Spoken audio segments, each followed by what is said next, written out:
All right, Aries, welcome to your February of 2016 Sidereal Astrology forecast. My name is Athen, and this is for Sidereal Astrology, very different from mainstream astrology, which if you're new to the channel, be sure to check the description down below because the signs are different. All right, Aries, so this month things are still very much shaping up with life path as Jupiter and the North Node are still within that 1-degree orb for this first half of February. So things have been, I think, reflective but still expanding, I would say, at least on an internal level with your self-expression, maybe with your creativity, anything that you consider your passions or interests in life.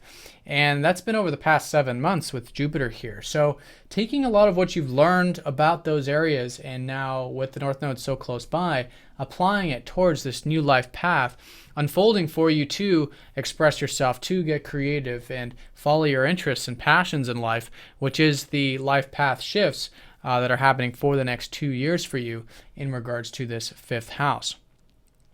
So that's going to be going on. The first aspect, or the first important aspect of the month, is going to be on the 5th and 6th when Venus conjoins over Pluto. By the way, if you do want more specific information on this month, do check out the weeklies where I go through all of the aspects. But here with this conjunction, it's involving relationships and it's involving either finances or your values.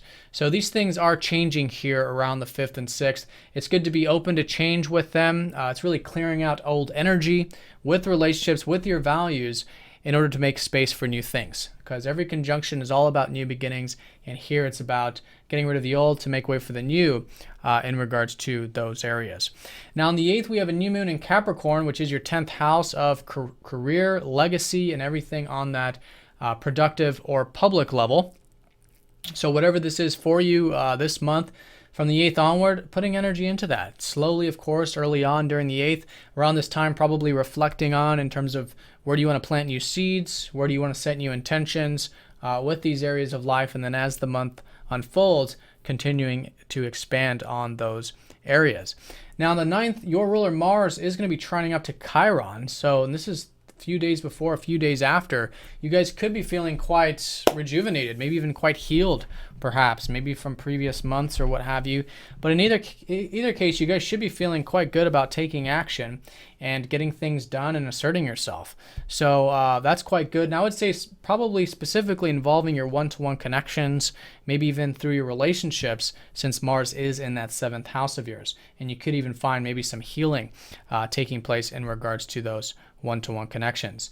Now to further that, on the 13th and 15th, and a few days before and a few days after this, your ruler Mars is going to be sextiling up to that Jupiter North Node conjunction. So with sextiles, it's all about gateways and openings, and here I think there is an opportunity here for you to take more action and put more energy perhaps into these 5th house matters, whether it's the creative project, an entrepreneurial project, something creative, some interest of yours, or whatever it is. A really good time to focalize and put that motivational energy into those areas.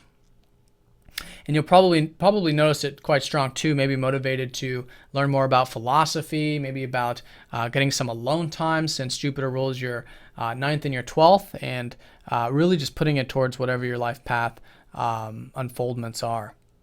Now on the 14th, the sun is going to be shifting into your 11th. So at this point for the second half of the month, you'll probably notice, although things will still be very much about the career area, especially with Mercury and then Venus going in here, your actual prana and your actual energy and focus will probably shift to more of the organizational or community aspects of things.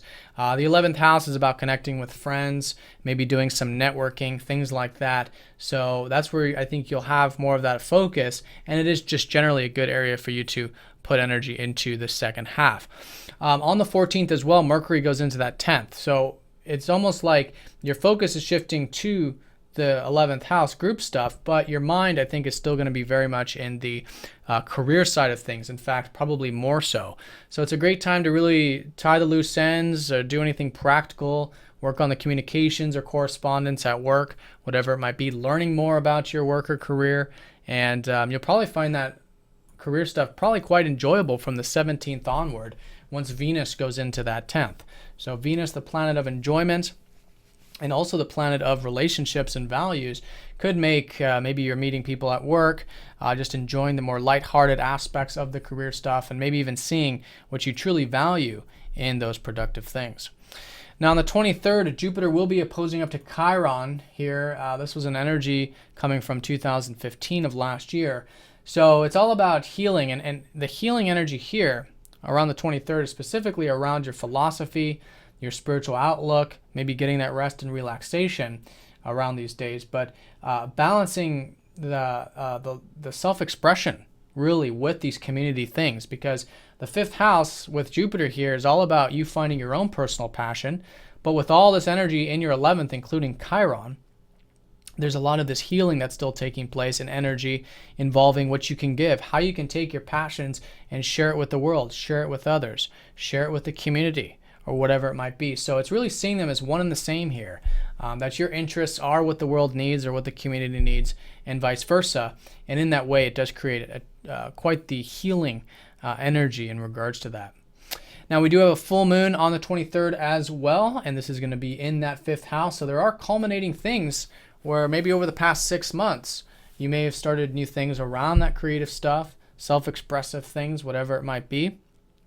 And so many things in life are creative too, not just the arts or whatnot. So whatever that's been, it could be a culmination with those things, but at the very least, it's an awareness. So especially with Jupiter here, especially with the North Node, it's a really good time to see and become aware of what these passions might be, or more information about them. Now it's important because it's going to be forming this T-square up to Saturn, who is playing a big role this year, with this square up to Neptune. So the key with this is to focus on how you can do it constructively, how you can see the long road, how you can be very patient with it, and really have that faith and trust along the process, which is Neptune there as well.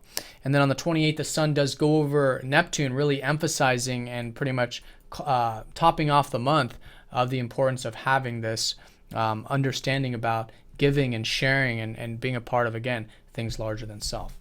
All right, Aries, so have a great month. Thanks for watching, and I'll see you guys next time.